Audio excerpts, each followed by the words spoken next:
Hi, this is Brenda from BYagerStamps.com, bringing you a very simple card tutorial today.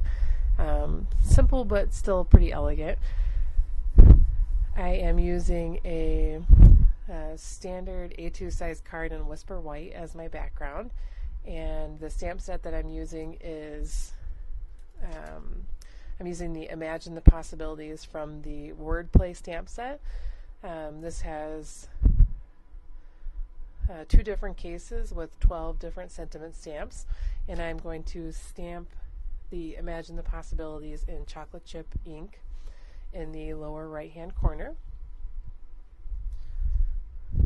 Now I usually do that with my card open so that it stays more flat and I don't have to worry about the card opening up if I have it folded closed. So I just stamped that sentiment quick and easy. The second stamp set I'm using is the Button Buddies stamp set. This is one of my favorite stamp sets. It has 8 different images in it. All of them can be used exactly the way that they are, or they each have a different image that has a place to put a button just to add a little bit of dimension. So I'm using the flower stamp from that set, and I'm stamping it in Pumpkin Pie, Baja Breeze, and Real Red. And I'm just going to stamp those pretty much on the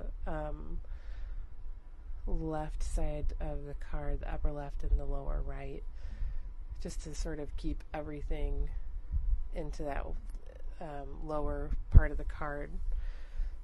I really want to leave the upper right corner just sort of blank so that kind of draws your attention to the flowers. So the first stamp I did in the Baja Breeze, and the second one I'm doing in the Pumpkin Pie, and then I'm going to do the Real Red. I'm just going to do that in the lower right hand corner. And then I thought it needed just one more. I'm using my bone folder to flatten that edge. And then I'm going to do one more partial flower in the upper middle of the card. So I have 3 matching buttons, and I thought they looked fine plain, but I wanted to add just a little bit something, so I tied knots in them with embroidery thread. So I'm just tying the final knot in the Real Red button, and then each of those buttons gets placed in the center of the flowers. Like I said, the flowers are finished just the way they are. You could leave them that way and they still look cute. This just adds a little bit of dimension to the card, a little bit more interest.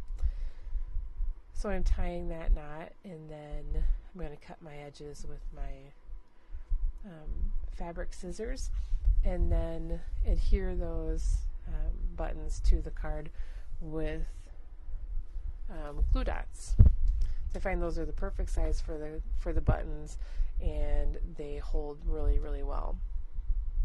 So I'm going to place each one of those in its matching center,